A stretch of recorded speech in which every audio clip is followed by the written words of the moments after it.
Bilirsiniz ki, təbiətin 4 fəsli var. Bir də bir fəsl var, bu yazı fəslidir. Ayrıca bir fəsildir bu. Yəni o gecəyə, gündüzə, yaşa, başa, ovqata heç nəyə baxmır. Mən bir dəfə demişdim ki, mənim yazılarım əksəriyyəti nevrozun məhsuludur. Çünki yazmasından 2-3 gün qabaq demək olar ki, bütün dünyadan, hər şeydən bezirəm və mən bilirəm ki, birazdan sonra mən yalnız yazıb xilas ola bilərəm. Amma bəzən olur ki, mən boğuluram, darıxıram, amma addadıram. Çünki bilirəm ki, hətta yazıb da xilas olmayacağam. Çünki mən, bilmirəm, həmkarlarımdan necədir, mən yazandan sonra onun variantlarını düşünürəm.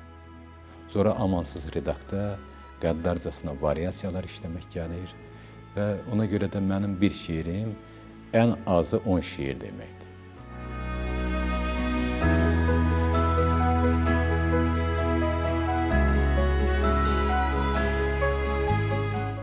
Zaman anlayışı bəzən vaxtla eyniləşdirilir. Bu tamamilə fərqli bir şeydir.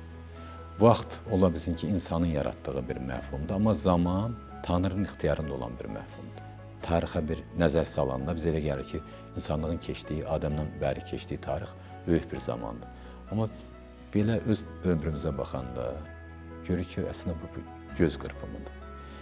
Və ədəbiyyatın zamandan keçməyə, zamanın ədəbiyyatdan keçməyə hər ikisi bir çox nümunələrdə öz əksini tapır.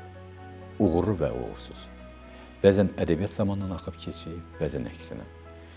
Və mən balaca bir şeirdə vaxtın şəklinin rəsmini çəkməyə çalışmışdım. Nə xoş sabahdır, qol saatına qonan qardənəciyi dondurmaq istəyir vaxtı.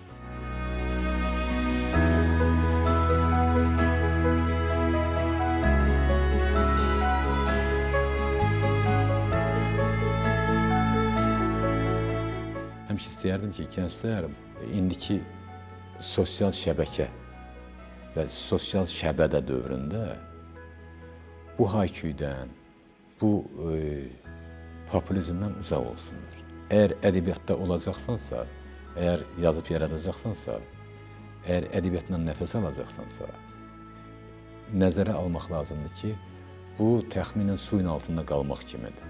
Sən nəfəsini budmalısan və saatlarla orada qalmalısan. Yəni, bu heç də asan bir iş deyil. Bu çox çətindir. Sən həyatını buna həsr eləməlisən.